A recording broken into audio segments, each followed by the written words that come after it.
Welcome back, everyone. Thank you again to those people who are joining us online. This next session, we'll be looking at the first right to repair legislation in Australia. As I mentioned this morning, in 2021, the legislation was passed, but it came into operation on the 1st of July 2022 this year, so it's only been in operation for a very short time. What I would like to do is firstly introduce Lesley Yates, who's the Director of Advocacy for the AAAA. Lesley and I first met for a cup of coffee back in around 2018 after I'd been reading about the struggles of the motor vehicle industry with their spare parts and their repair issues and the competition issues that were identified. And Lesley and I actually hatched the scheme to hold the first Australian Repair Summit, which has been a lovely friendship since. And given Lesley's expertise in her lobbying, she's been with the AAAA for over 6 years now and has been largely responsible for our first mandatory data sharing law. We do like to call it Lesley's Law now. So I will hand over to Lesley to talk us through the implementation of that. Thank you very much. Thank you, Leanne. I was saying earlier that we first met over a cup of coffee and extended that to a few glasses of wine. And Jane said to me, I bet that link wasn't very long between the coffee and the wine. I didn't want to say that in case you felt badly about me, but that is true. We hatched this over quite a few glasses of red. And I think that the important thing about the relationship is that was at a time when there was certainly a lot of discussion about IP. And we were going through several inquiries. We actually went through 3 independent inquiries before we got to the drafting of the law, and intellectual property was one issue frequently raised by the car industry as an argument against mandatory data sharing. And Leanne was one of the few IP voices in the submission saying, as we heard this morning, that's actually not the intent of IP, and that was very important because it tends to be a catchphrase that makes members of Parliament and public servants very nervous. So we were very grateful to have a Professor Wiseman submission to support our contention. I'm not an IP expert, and I would have you met my IP expert, is one I prepared earlier. So it was a very important relationship, and a few glasses of red, of course. I want to talk today about the mandatory data sharing. I do have to talk a little bit about automotive, but I promise not to sink us too far down there because I'm pretty sure no one is really in the business of wanting to rush out and repair their own vehicle after I finish speaking. So I do have to talk, except John, of course. I do have to talk a little about the context because it does assist to understand why the law is structured the way it is. But I'm hopeful that I can pretty quickly get to some principles because I know that many people are listening in with a view to, can this be my sector? Does this legislation look like a blueprint for right to repair for other sectors? And can other sectors join this scheme? So, spoiler alert, the scheme has a facility for the Minister to make scheme rules, and the scheme rules do include an ability for the Minister to increase the scope of the legislation. So this particular law would not necessarily have to go back to Parliament to be changed as a piece of legislation. The Minister can do this by a scheme law, a scheme rule, and that's a disallowable instrument. So for the uninitiated, that means Parliament can refuse it, but they don't need to go through the whole lower house, upper house approval process. So yeah, it does have an ability for adaptation, and when the clever people drafting this law did make sure that it was ready for the future in terms of ongoing conversations about what other sectors might be embraced and what things we don't know. Of course, we can't anticipate everything that's going to happen in the future. So let's just have a quick chat about it. As the Minister said this morning, it actually passed Parliament last year in the height of COVID. So unfortunately, I had to celebrate that event with a beer in my pyjamas in my own lounge room with a very disinterested cat. But it was an exciting day where we're yet to have the actual party to celebrate what we achieved. It was moved in the House at the time by the then Minister, Michael Sukar, and speaking in favour of the legislation, of course, was the current Minister, Andrew Leigh. That was a really important moment because you had a whole 24 politicians standing up talking about right to repair and reading that into Hansard and why it mattered. So it was officially an amendment to the Competition and Consumer Act. That's the way it appears. There are penalties up to 10 million for breaching the law. What is interesting is it is enforced by the ACCC. I'm always asked questions about, is it going to be enforced? I say yes, there is a dedicated ACCC unit called the Motor Vehicle Information Scheme Unit. There are 7 people engaged. We're fortunate enough to have a couple in the audience today. So people whose full-time job it is to make sure this law works, which is very encouraging for those of us who fought so hard for it. Now, just a segue to last year, just in case you've only just clicked in on this journey, this is the reason we needed mandatory data sharing. So the old days of, here's your workshop manual, this is how to repair a vehicle, they're gone. We can't repair a vehicle now with workshop manuals, and this, as this shows to you, that would be about 31 workshop manuals as of 2010. I'd hate to think how many workshop manuals that would be now, because effectively your standard motor vehicle is a computer on wheels. It's got more code than, basically a US fighter jet. It's got more code than most aircraft today. So importantly, this is how you repair a vehicle now. We call this non-invasive diagnostics. So the days are gone where a mechanic would just pull a component out of a car to see if it's working or not. Just like the medical industry, no one's going to remove your heart and go, oh crap, it was fine, I'll just put that back. Same with vehicles, we don't go to all of the effort of pulling out a fuel pump only to discover it was fine. The fuel pump's fine, it's the sensor that's broken. So you're much more likely in a modern day workshop to see a mechanic with a scan tool and a laptop.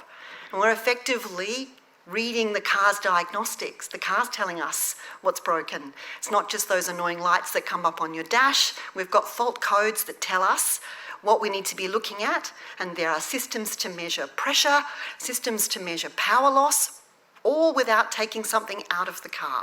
I mean, that point will come, but this is the sort of equipment that you'd see. So mechanics are making a significant investment in tools and equipment. These scan tools cost upwards of $15,000.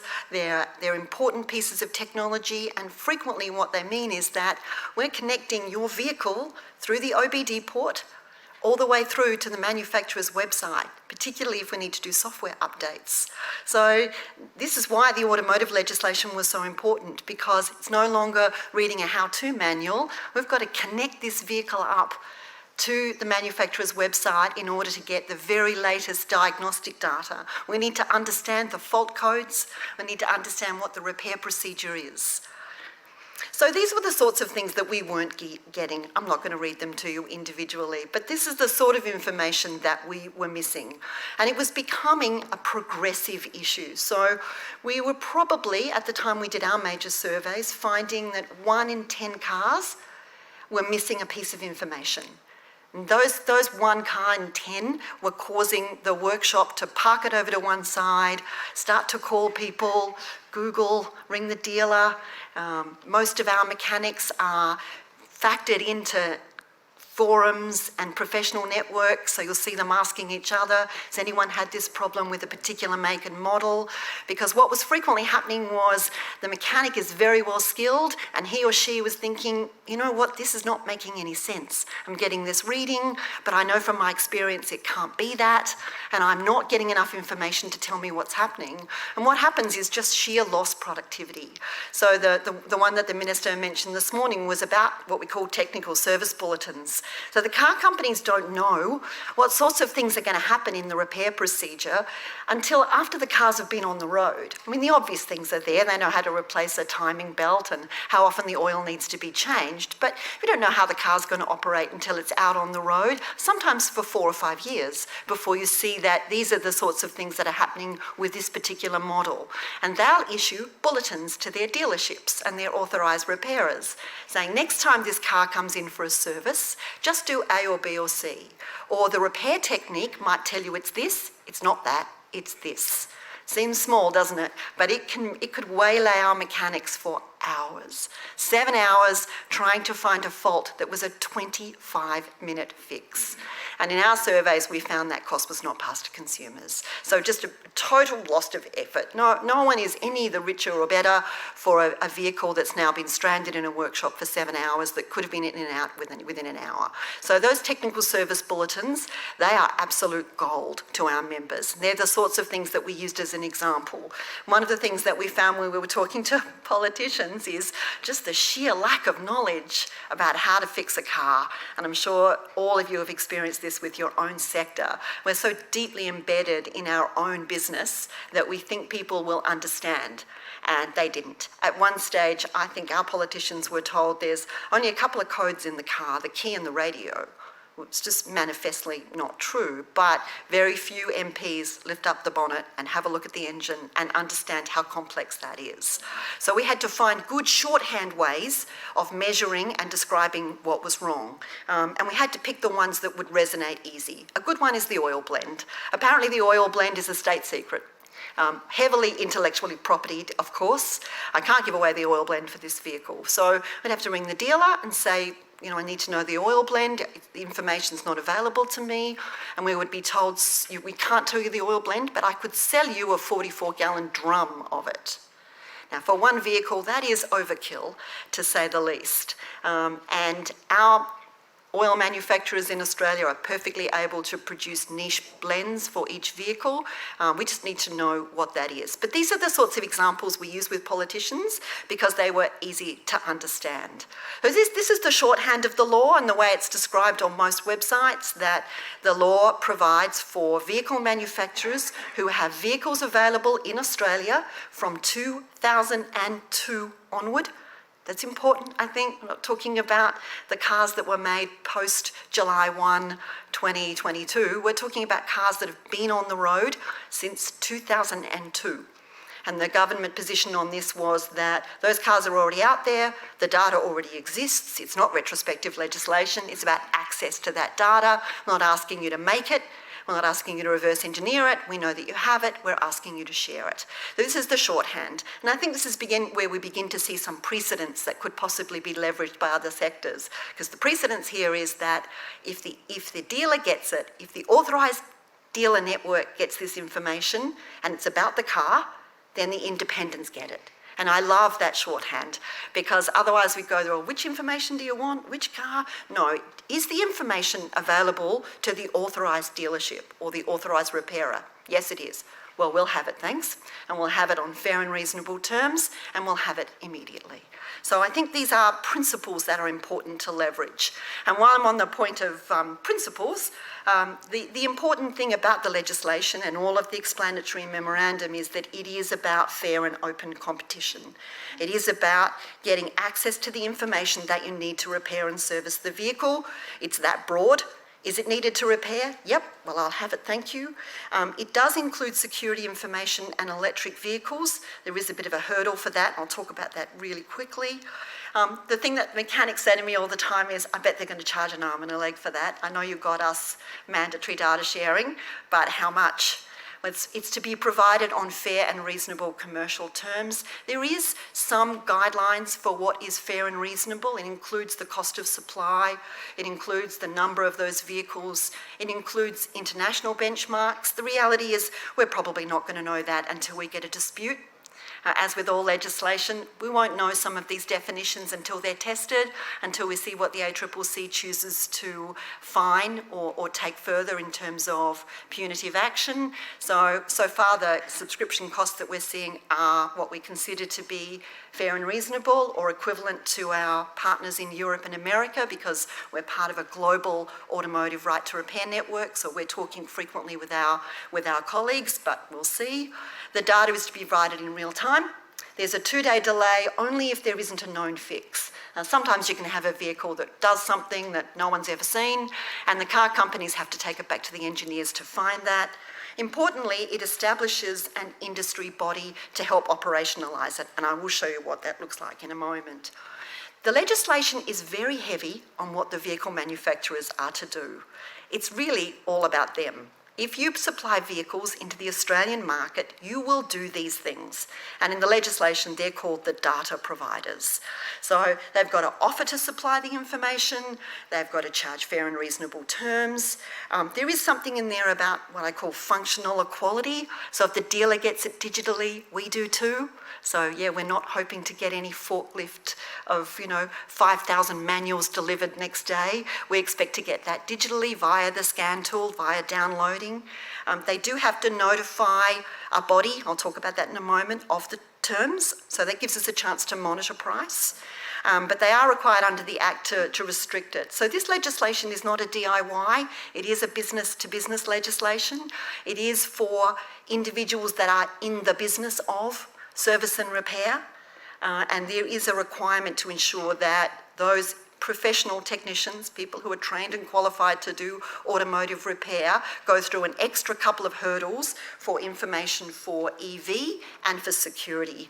So electric vehicles certainly scared the policymakers and the members of parliament. They're easily scared, I might add, but it frightens people. There's a high voltage in that vehicle. What happens if we give you information and something happens?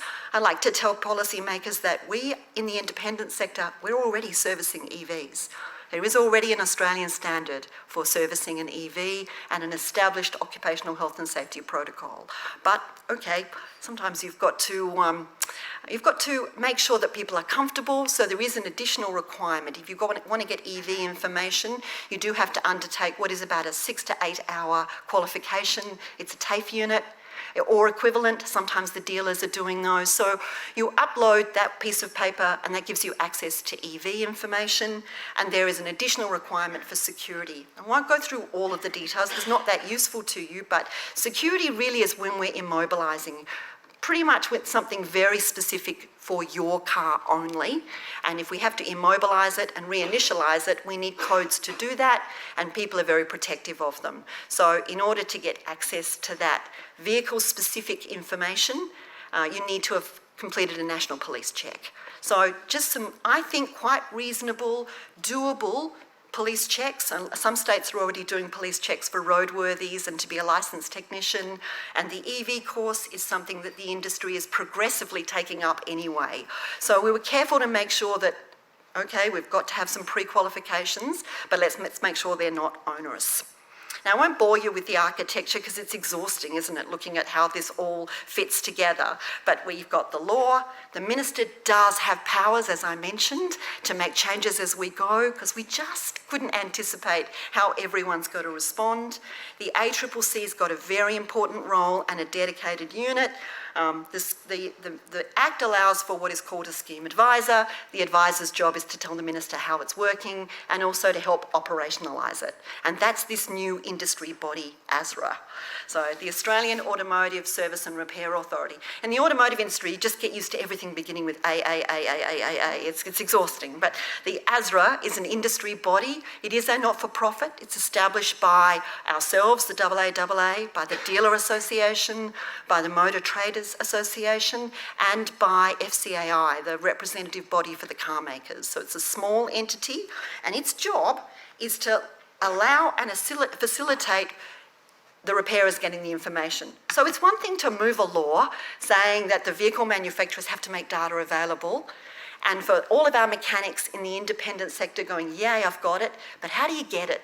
So this body is building that bridge between the manufacturer's website with all that data and the technician in a workshop with a scan tool.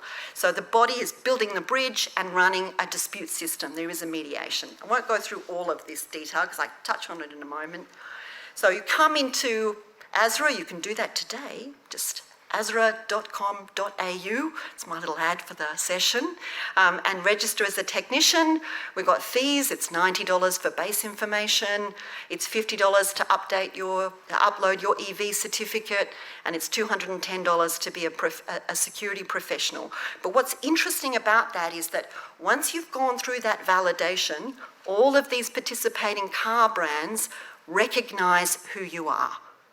So these brands up here, this is a great testament to the work of Rob Langridge in FCAI, who has onboarded all of these manufacturers. It's been a huge job, but when you click one of these, you'll go straight through to their subscription. It will tell you the terms, and it will know at what level you are qualified to access information.